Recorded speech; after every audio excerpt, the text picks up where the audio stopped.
I moved with purpose. No words, just silence. My breath steady and 3 pairs of eyes watching me as if they'd never seen me before. I didn't rush or smile. I let the stillness carry the moment.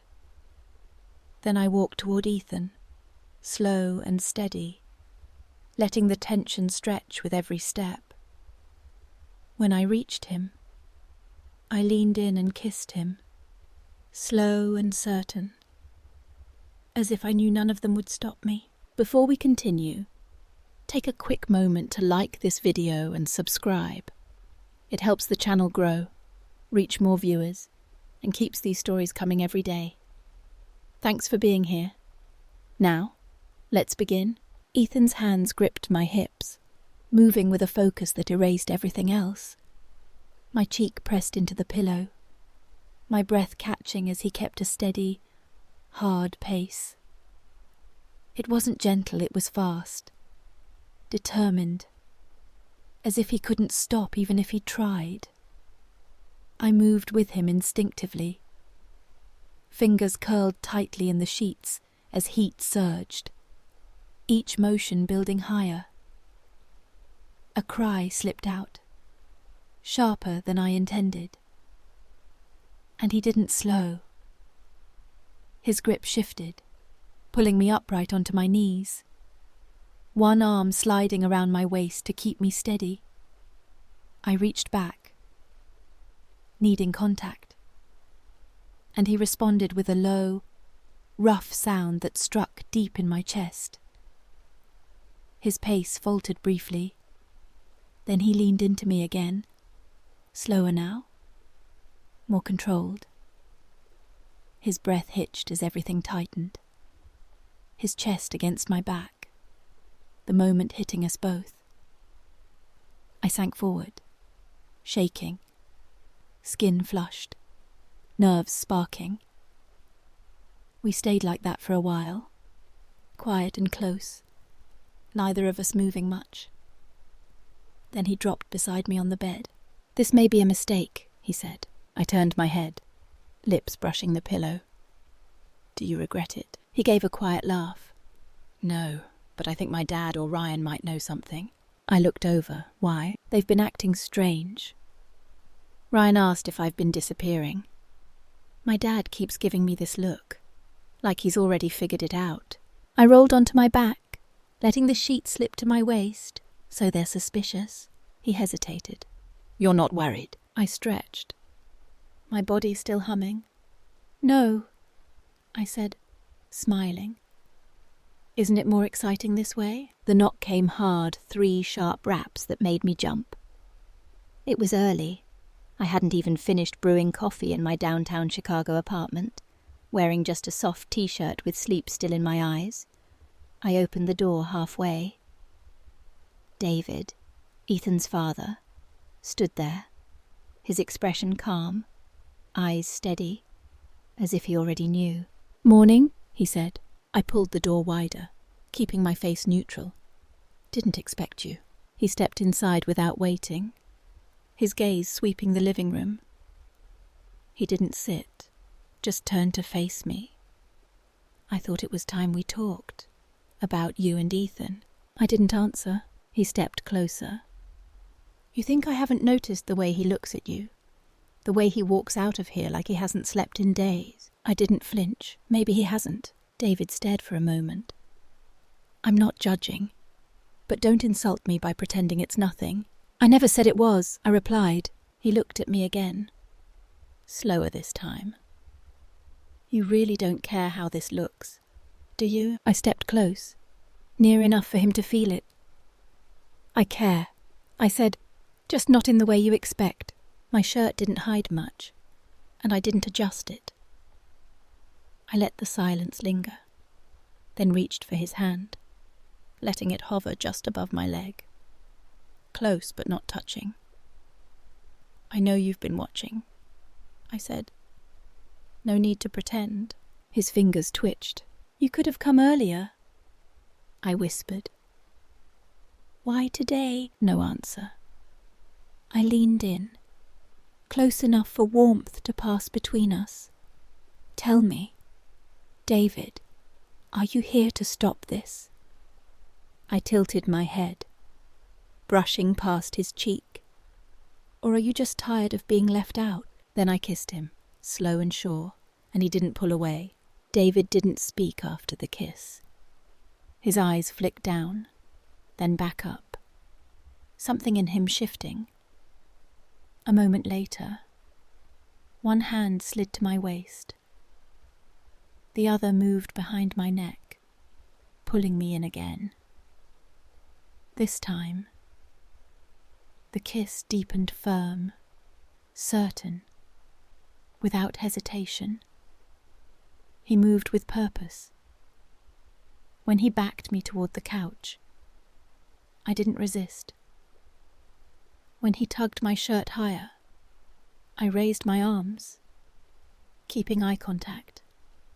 When his hands touched bare skin, I leaned into it, as if I'd been waiting. I pushed him gently onto the cushions and climbed into his lap, settling with confidence. His breath caught as I moved against him, steady and bold. I rolled my hips once, just enough to make him tense beneath me. "Still think this is a bad idea," I whispered. He didn't answer. I moved again, slower, more deliberate. He responded, hands firm at my sides, holding me in place as we moved in sync. He didn't rush, letting it build.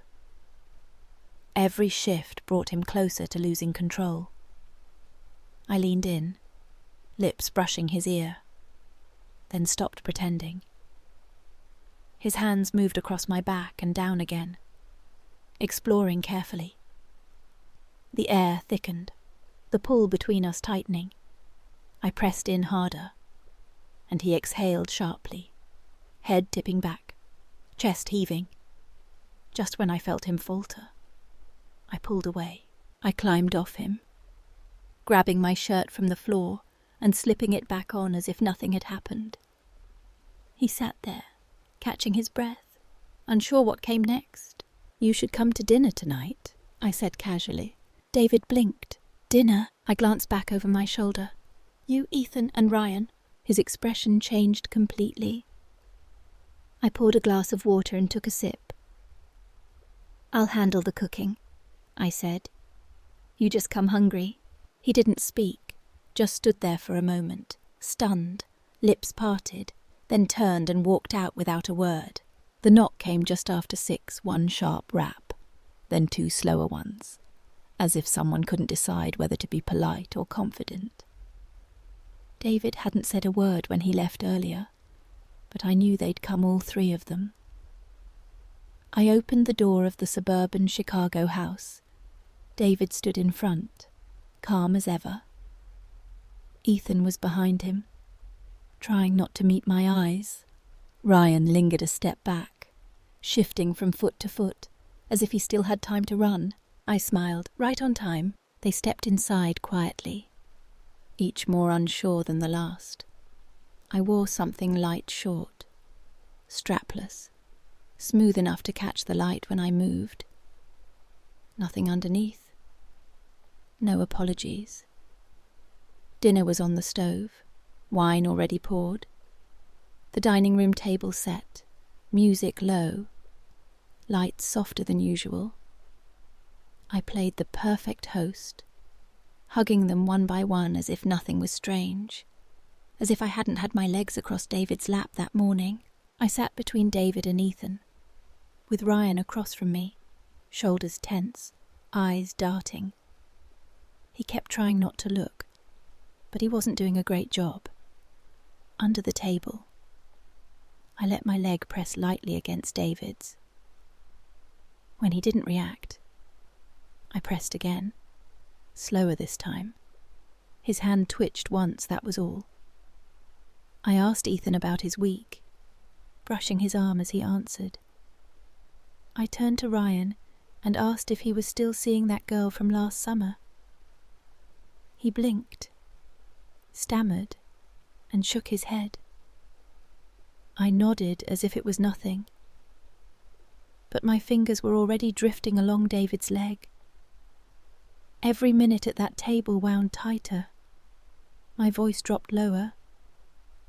My smile lingered longer. I topped off their glasses without asking. Ethan kept glancing at my legs. Ryan kept shifting in his seat, and David stayed perfectly still. But I could feel the shift in him with every breath. When dinner was done, I stood to clear the plates.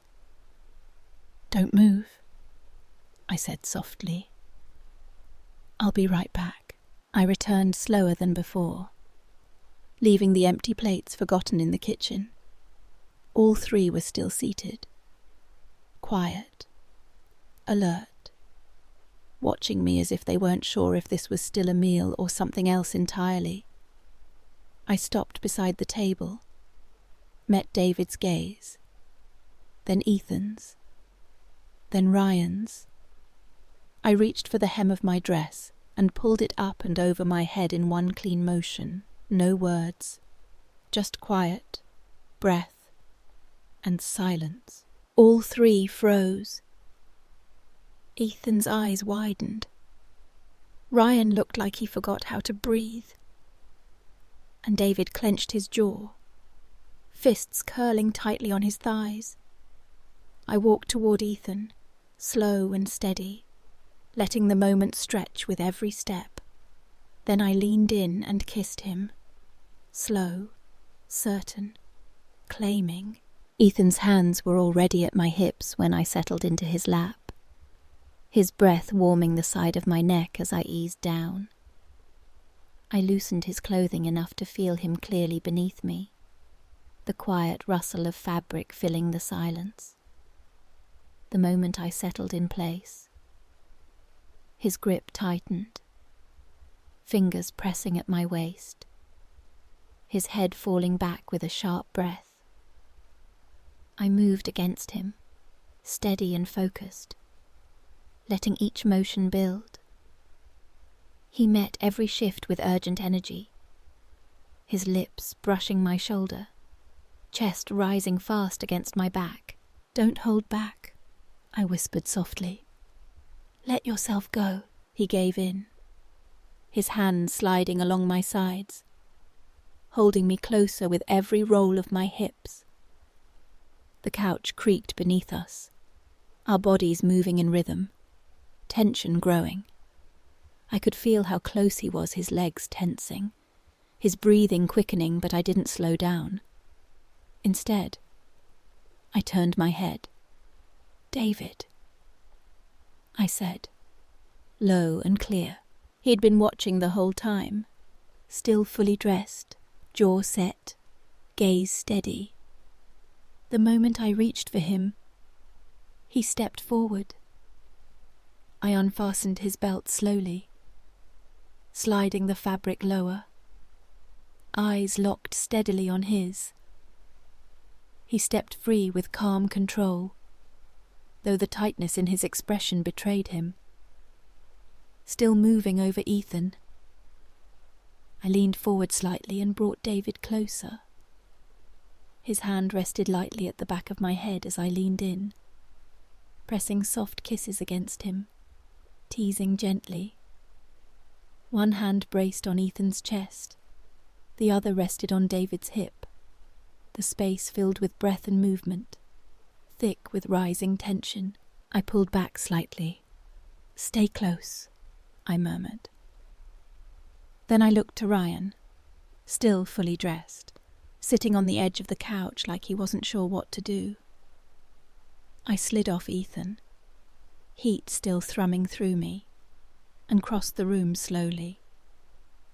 Ryan didn't react until I kissed him, gentle and coaxing. He exhaled, and I slipped his shirt off, watching his chest rise in uneven waves. I knelt, unfastening his pants with care, then took his hand. He followed quietly as I guided him to sit. I lowered to my knees in front of him, breath steady, and leaned in close, pressing a slow kiss against his hip before teasing further. His body jolted, hands tightening at his sides, legs drawn tight. I kept one hand on his thigh, the other behind me for balance. David returned behind me, quiet and steady. His hands rested at my waist, and then he moved close. His body pressed carefully against mine. I gasped softly against Ryan, adjusting my balance as I settled into the new rhythm. David anchored me from behind, each motion slow and measured. I matched it as I continued with Ryan, letting the weight of the moment wrap around all three of us. After a moment, I pulled back and turned. Ryan sat wide-eyed, his breath shaky. I climbed into his lap and eased down slowly, adjusting until I was fully settled. He gasped, unsure, his hands hovering before finding my waist. I reached back, and David joined again, moving closely behind me. I arched to meet them both, finding a new rhythm as they moved in sync. Then I reached out. Ethan was kneeling nearby, watching. I extended a hand, and he stepped closer. I wrapped my fingers around him, moving my hand gently, slowly, deliberately. His breath stuttered as he leaned forward, kissing the side of my neck, his hands brushing my thighs. I wasn't done. I rose and took Ethan's hand, guiding him to lie on the floor. I straddled him, facing away, and settled gently into place. I paused to adjust, then began moving. David was still watching. I beckoned him with a look. He stepped forward, positioned himself carefully, and moved close in front, joining our rhythm. One hand rested on my hip, the other brushed my cheek.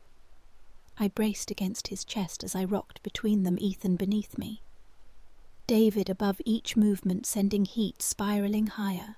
Then I turned to Ryan, still standing, still watching. "Come here," I said softly. He stepped forward.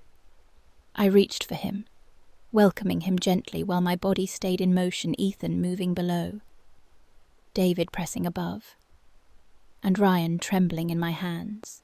Ryan was the first to shudder deeply, his breath quickening as tension released. I held him until he was finished, then slowly let him go, and returned my focus to David. My hands pressed against his chest as the final wave began to rise. Ethan's grip tightened, his body pressing close as tension surged until he tensed sharply. Breath quickening. David followed moments later, his arms wrapped around me, his body shuddering against mine. I followed, my back arched, breath scattered, the heat surging, tension breaking in waves through me as the moment overwhelmed me. I didn't move, just stayed there, wrapped in David's arms, Ethan's chest beneath me, and Ryan's hand still resting beside mine, breathless, held exactly where I wanted to be. The silence that followed was electric, heavy with unspoken questions. I slid off Ethan, my skin still tingling, and stood, facing them. Ethan's eyes burned with intensity, his breath uneven. David's jaw was tight, his gaze sharp, almost accusing. Ryan sat frozen, hands clenched, looking like he might bolt. What I said, my voice sharp, challenging. "Say it." Ethan stood, his shirt still unbuttoned, his voice low. "You planned this, didn't you? All of it." I smirked, stepping closer. "And you went along with it. All of you." David's voice cut through, cold and controlled. "This isn't a game. You're playing with things you don't understand. I turned to him, unflinching. Oh, I understand. You're just scared you liked it too much. His eyes narrowed. But he didn't deny it. Ryan's voice broke the tension. Shaky but firm. Someone's going to find out. My girlfriend, she asked where I was tonight. I froze, the air shifting. You didn't tell me you had a girlfriend. He looked away, guilt flashing across his face. It's complicated. I didn't think I'd end up here. Ethan rounded on him, his voice rising. Complicated. You're screwing around behind her back, and now you're worried? Enough, I snapped, stepping between them. No one's forcing anyone to do anything. Ryan, you made a choice. Own it. He met my eyes, his expression torn. I don't know if I can. David stepped forward, his presence commanding. This ends tonight, he said. We walk away, pretend it never happened. I laughed, sharp and cold. You think you can just forget this? Good luck. He grabbed my arm, his grip firm but not painful. You don't get it. This could ruin us. Ethan's my son. Ryan's practically family.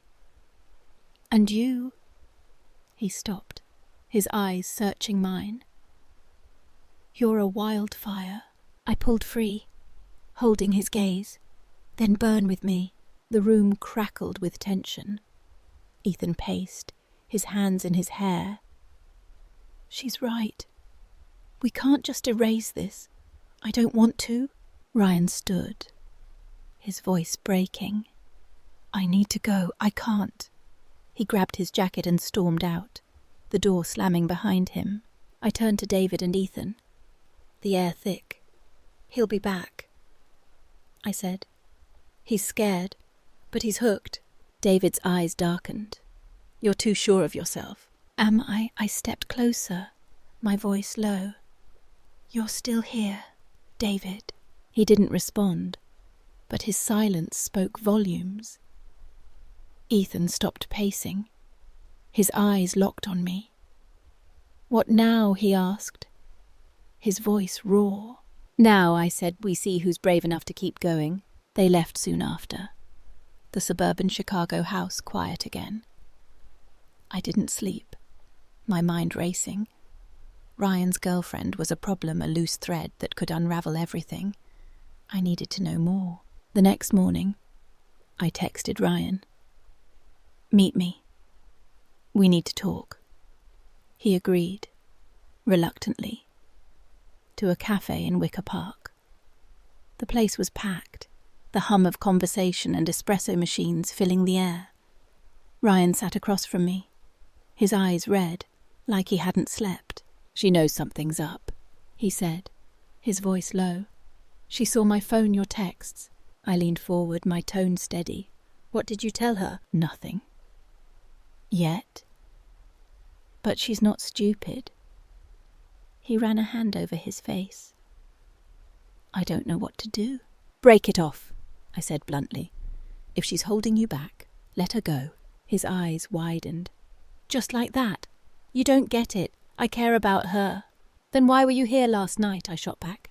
He didn't answer, his silence heavy. I softened my tone. Ryan, you can't have it both ways. Choose. He left without a word, his decision hanging in the air. I wasn't worried. He'd come back, he always did. That evening, Ethan showed up at my downtown apartment unannounced, his expression stormy. Ryan's freaking out, he said, stepping inside. He's talking about telling everyone. I closed the door, my pulse quickening. He won't. He's too scared. Ethan grabbed my shoulders, his grip tight. You don't know that. If he talks, this blows up. My dad, he'll lose it. I pulled free, my voice calm but firm. Then we stop him. How Ethan's eyes searched mine, desperate. I smiled, stepping closer. We remind him what he's losing if he talks. I texted Ryan again, asking him to meet me at the Chicago Riverwalk at midnight. The city was alive, the lights reflecting off the water. But the spot I chose was quiet, secluded. Ryan showed up, his hands in his pockets, his expression guarded. "I can't keep doing this," he said. "It's too much." I stepped close, my voice low. "You walked into this, Ryan. You wanted it. Don't pretend you didn't." He shook his head. "My girlfriend, she deserves better." "Then tell her," I said. My eyes locked on his. "But you'll lose this. You'll lose me." He froze, his breath uneven. I reached for his hand, pulling him closer. "Stay," I whispered, my lips brushing his. He didn't pull away. We ended up back at my apartment, the tension between us igniting again. His hands were on me before the door closed. His kisses urgent, desperate. I let him lead, let him pour his fear and guilt into every touch. When it was over, he lay beside me, his breath ragged. "I won't tell," he said finally. "I can't lose this." I smiled, tracing a finger along his chest. "Good choice." David was next. He showed up at the suburban house 2 days later, his face a mask of controlled anger. "Ryan's a mess," he said, stepping inside. "You're tearing him apart." I closed the door, facing him. "He's tearing himself apart.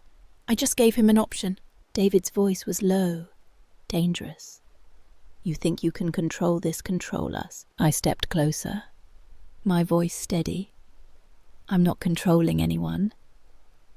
"You're here because you want to be." He grabbed my wrist, pulling me close. "You're wrong," he said. But his eyes betrayed him, burning with the same hunger I'd seen before. I leaned in, my lips brushing his. "Prove it." He didn't pull away. The kiss was fierce, almost angry, his hands gripping me like he was fighting himself. We ended up on the couch, the same one from before, our movements urgent, raw. When it was over, he sat back, his breath heavy, his eyes conflicted. "This has to stop," he said, but his voice lacked conviction. "Then stop," I said, standing, my tone challenging. "Walk away." He didn't. Weeks later, we were back at the suburban house, grilling steaks on the porch, the Chicago skyline a faint glow in the distance. The air was thick with summer heat, the tension between us sharper than ever. Ethan watched me like a predator, his eyes never leaving me. Ryan was quieter, his guilt still there but overshadowed by desire. David sat apart, his silence heavy with unspoken warnings. After dinner, Ethan cornered me in the kitchen, his voice low. "Ryan's girlfriend called me. She knows." My heart skipped a beat, but I kept my face neutral. "What does she know?" "Enough," he said. "She's coming here, tonight." The doorbell rang, sharp and sudden. I opened the door to find a woman, petite, furious, her eyes blazing. "You're her," she said, her voice shaking. "You're the one messing with Ryan." I didn't flinch. "Come in, let's talk." She stormed inside, her eyes darting to Ryan, who looked like he wanted to disappear. Ethan and David stood back, tense, ready for a fight. "You think you can just take him?" she spat, her voice rising. "He's mine." I stepped closer, my voice calm. He made a choice. So did they. She laughed, bitter and sharp. "You're disgusting, all of you." Ryan stepped forward, his voice breaking. "I'm sorry. Lisa, I didn't mean—" "Save it," she snapped, turning to me. "This isn't over." She left, the door slamming behind her. The room was silent, the weight of her words hanging heavy. Ethan broke the quiet, his voice tight. "She'll tell everyone." "Let her," I said, my voice steady. "I'm not hiding." David's eyes met mine, a mix of admiration and warning. "You're playing a dangerous game," I smiled, stepping closer, "and you're still playing it with me." The night ended with them staying. The tension unresolved, but the pull between us stronger than ever. I stood on the porch, watching the city lights, knowing this was far from over. Lisa's threat lingered, but I wasn't afraid. I'd built this, and I'd see it through whatever the cost. "So, if you were sitting at that table when I walked back in, how would you have handled it? Would you wait for me to come to you? Or would you take the lead? Tell me exactly what you'd do. I'll be reading every reply. If you enjoyed this story, hit like, tap subscribe, and turn on notifications so you never miss what's next. Thanks for watching.